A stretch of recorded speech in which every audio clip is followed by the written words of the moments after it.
bahwa yang dia makan itu hanya yang halal dan thayyiban. Amaluna billah. Assalamualaikum warahmatullahi wabarakatuh.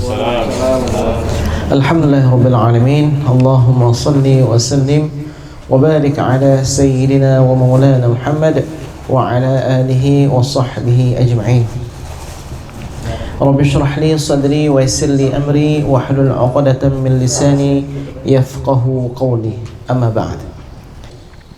Tentang syubhat dan betapa pentingnya memahami syubhat.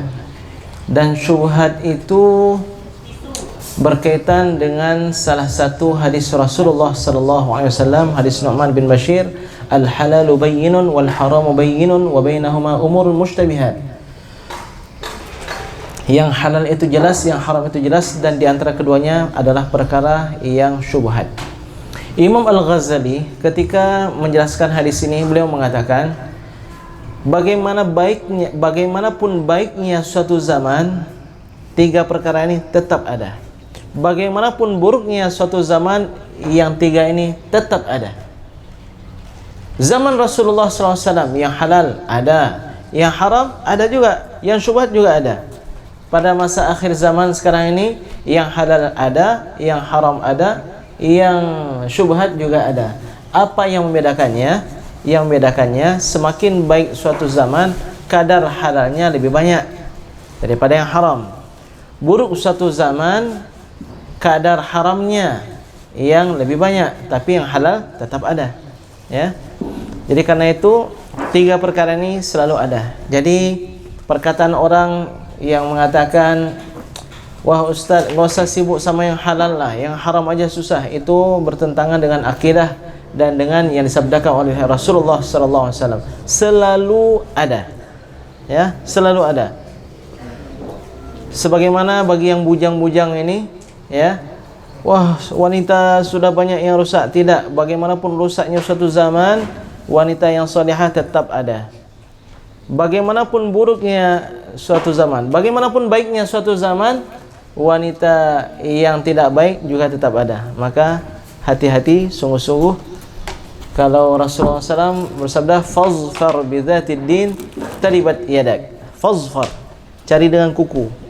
Zufrun itu kuku. Kenapa carinya harus dengan kuku? Kalau kita cari dengan skop, akan hancur nanti. Kalau kita cari dengan galian, akan hancur, akan binasa. Jadi fazfar, cari dengan kuku. Kalau kita cari dengan kuku, nggak ada yang hancur, kecuali kalau dia itu agar-agar. Sidang hadirin hadirat Bapak sekalian, yang dimuliakan oleh Allah Subhanahu wa taala. Maka pada hari yang berbahagia ini, agar kita sama-sama mendapatkan manfaat dari kajian ini. Kajian kemarin tentang pemahaman syubhat, makna syubhat. Kali ini kita akan membahas tentang derajat syubhat. Syubhat itu nggak sama, nggak satu levelnya, tapi ada levelnya. Dari sekian banyak, ya, dari sekian banyak maratib asyubhat, saya melihat ada tiga versi para ulama. Ada yang bagi syubhat itu kepada tiga, ada yang kepada dua, ada yang tiga itu kepada gini, dan seterusnya. Maka ana menyimpulkan, menggabungkan dari tiga versi tersebut kepada satu versi, bahwa derajat syubhat ada 4. Yang pertama, syubhat yang mesti kita tinggalkan. Syubhat yang pertama adalah syubhat yang mesti atau yang wajib kita tinggalkan. Apa itu? Syubhat yang bagaimana? Yaitu syubhat yang aslinya haram, kita sanksi dengan kehalalannya. Imam Al-Ghazali menyebutkan dalam Ihya Ulumuddin rahimahullah ta'ala tentang seseorang yang berburu hewan yang diragukan sudah halal atau belum. Maksudnya bagaimana? Kita berburu, lalu kita menembak, membidik. Dari sekian banyak rusa kita bidik, lalu kita nggak tahu kena apa nggak bidikan tersebut. Seiring waktu kita berjalan ke depan, kita lihat ada rusa yang mati. Enggak ada nampak panah kita, enggak ada bekasannya, tapi dia mati. Boleh jadi karena sebab kita, boleh jadi sudah mati duluan, terpijak sama rusa-rusa yang lain. Apakah yang seperti itu boleh kita makan? Tidak boleh. Kenapa? Karena pada dasarnya bangkai itu haram untuk dimakan. Sehingga nyata bagi kita bahwa hewan ini matinya karena sembelihan syar'i atau karena buruan kita.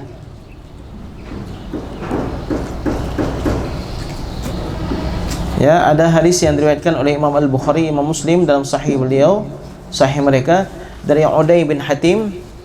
Uday bin Hatim pernah bertanya kepada Rasulullah sallallahu alaihi wasallam tentang hewan yang mati kena al-mi'rad. Mi'rad itu tombak yang tidak ada matanya. Kalau bisa kita gambarkan, yang biasa digunakan oleh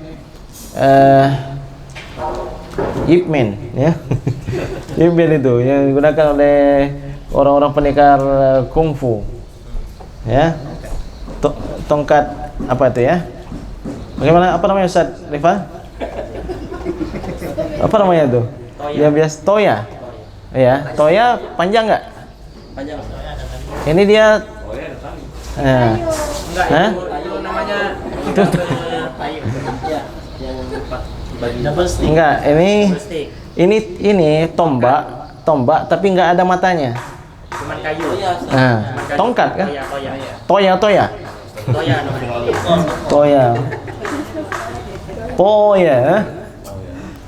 Sarifan ya? Toya. Jadi bagaimana kalau hewan kena mi'rad? Enggak enak bilang bahasa Arabnya, bahasa Inggrisnya, bahasa Indonesianya, bahasa Arabnya enak, mi'rad. Rasulullah sallallahu alaihi wasallam sabda, "Idza asaba bihaddihi fakul." Kalau seandainya hewan itu kena toya, kena tongkat yang ada matanya, silahkan makan. Wa idza asaba bi'ardihi faqutila fala ta'kul fa innahu waqidh.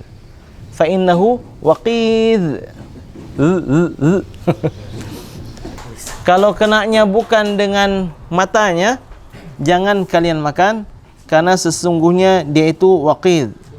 Waqidh itu apa? Hewan yang mati bukan karena benda yang tajam.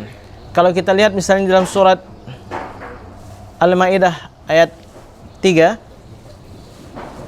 Hurrimat alaikumul maitatu waddamu walahmul khinziri wama uhilla li ghairillahi bih wal munkhaniqatu wal mauqudhatu itu, ya, wal mauqudhatu yang tertabrak atau yang terhantam dengan benda yang tidak tajam. Wal mutaraddiyatu, hewan yang jatuh dari dataran tinggi, jatuh dari gunung atau apa begitu ke bawah, mati, itu juga enggak boleh kita makan. Wal mutaraddiyatu wa ma dzubiha 'ala nusub, atau yang disembelih untuk berhala. Wa ma dzubiha 'ala nusubi wa an tastaqsimu bil azlam. Begitu juga yang kalian gunakan untuk mengundi atau untuk judi. Habis itu, wa ma dzubiha 'ala nusubi wa an tastaqsimu bil azlam dzalikum fisq, ya, itu semua adalah najis, enggak boleh kalian makan. Qultu ya Rasulullah ursilu kalbi wa usammi. Ya Rasulullah, saya melepaskan anjing saya dan saya menyebutkan bismillah. Fa ajidu ma'ahu 'ala as-saidi kalban akhar lam usammi alaih. Dan aku lihat ada satu hewan yang kena buru, tapi yang berburu itu yang sanksi saya. Hewan ini rusa atau kancil, matinya itu apakah karena digigit oleh hewan buruan saya atau hewan buruan yang lain. Wala adri ayyuhuma akhadh.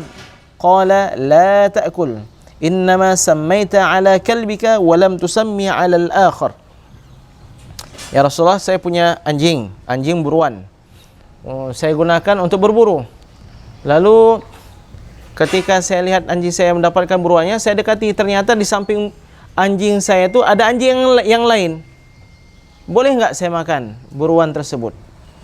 Rasulullah SAW sabda, la ta'kul, jangan kamu makan. Innama sammaita ala kalbika walam tusammi ala al-akhar. Yang kamu baca bismillah itu ketika engkau lepas adalah anjing yang kamu lepas, bukan anjing kamu yang lain.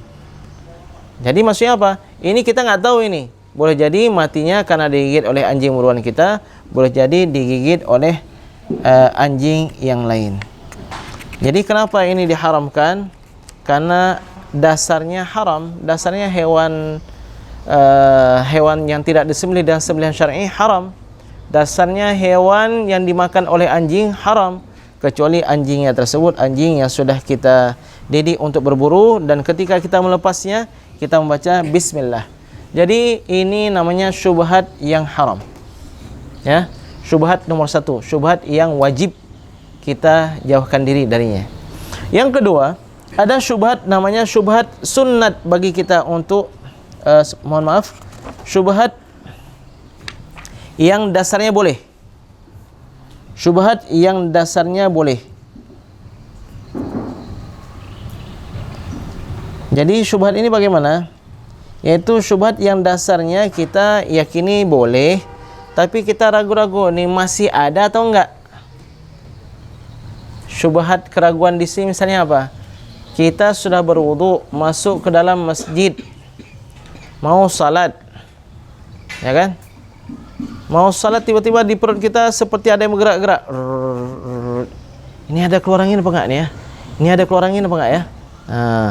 Rasulullah SAW pernah dilapor oleh seorang yang yajidu fi salati syai'an ayaqta'us salah, dia mendapati ada sesuatu di perutnya. Bagaimana Rasulullah? Apakah saya putuskan salat saya agar saya berwudu? La, jangan. Hatta yasma'a sautan aw yajida rihan, sampai orang tersebut mendengarkan suara angin ataupun dia mencium bau. Jadi Rasulullah SAW dalam hadis ini menjelaskan kepada kita bahwa ada namanya waswas, ada namanya syubhat. Kasus di sini bukan syubhat sebenarnya, tapi waswas, dan kita diperintahkan untuk melawan waswas tersebut. Ya, jadi jelas ini ya. Jadi ini termasuk syubhat yang dasarnya boleh. Maksudnya apa? Enggak mesti kita tinggalkan, enggak mesti kita anggap diri kita enggak berwudu. Selama kita sudah berwudu, ragu saja dalam kondisi waswas, dalam kondisi masih ada wudu atau tidak, itu tetap kembali kepada yang yakin pada dasarnya, yaitu wudu masih ada. Di antara contoh lain terkait dengan syubhat yang pada dasarnya boleh adalah yang terjadi pada masa Rasulullah SAW masih hidup, yaitu terkait pertanyaan Sayyidah Aisyah kepada Rasulullah SAW. Ya Rasulullah, ada beberapa kaum mengirimkan kepada kita daging, kita enggak tahu. Oh, ini para sahabat bertanya, ya Rasulullah, ada orang-orang dari kaum kita, yaitu dari bangsa Arab, mengirimkan kepada kita daging, enggak tahu apakah ada disebut bismillah atau tidak. Maksudnya ini sembelihan orang kafir atau sembelihan orang muslim, atau ya bagaimana? Rasulullah SAW sabda, sammullaha alaihi wa kuluhu, bacalah bismillah kemudian makanlah. Jadi maksudnya apa di sini? Pada dasarnya sembelihan musyrikin, sembelihan orang-orang Yahudi itu halal, sehingga yakin bagi kita bahwa sembelihannya bukan atas nama Allah Subhanahu wa taala. Ini menguatkan mazhab Imam Asy-Syafi'i, berbeda dengan mazhab Hanafi. Jadi kalau kita beli ayam, apakah sembelihannya itu harus baca bismillah? Iya, tidak. Yang wajib hanya pastikan bahwa hewan tersebut tidak disembelih atas nama selain nama Allah, dan yang menyembelih itu bukan selain muslim dan ahlu kitab. Jadi ada sebagian kita enggak faham, dia wajibkan harus ada baca bismillahirrahmanirrahim. Pak, ada baca bismillah? Enggak ada. Aduh, berarti saya enggak boleh makan. Dia salah faham dengan ayat Al-Quran, wa ma uhilla bihi li ghairillah, innama harrama alaikumul maitata waddama walahmal khinzir wa ma uhilla bihi li ghairillah. Ya, yang diharamkan kepada kalian adalah maitah, bangkai, waddam, dan juga darah, walahmal khinzir, daging babi, wa ma uhilla bihi li ghairillah, dan yang disembelih bukan atas nama Allah. Ya, kalau Hanafi, mazhab Hanafi berpendapat bahwa wa ma uhilla bihi li ghairillah, kalau tidak disebut nama Allah berarti haram. Maka menurut mereka bismillahirrahmanirrahim ketika sembelih wajib. Tapi dalam mazhab kita, begitu juga mayoritas ulama, wa ma uhilla bihi li ghairillah, yang disembelih atas nama selain Allah. Kalau disembelih tidak menyebutkan nama selain Allah, enggak masalah. Maksudnya bagaimana? Enggak sebutkan nama Allah, enggak sebutkan nama selain Allah, enggak masalah juga. Jadi kalau begitu, untuk apa kita menyembelih atas nama Allah? Itu agar hewannya menjadi, dagingnya menjadi halalan tayyiban. Ya. Kalau enggak baca bismillah boleh halal, tetap halal. Tapi dibaca bismillah agar dia lebih tayyib.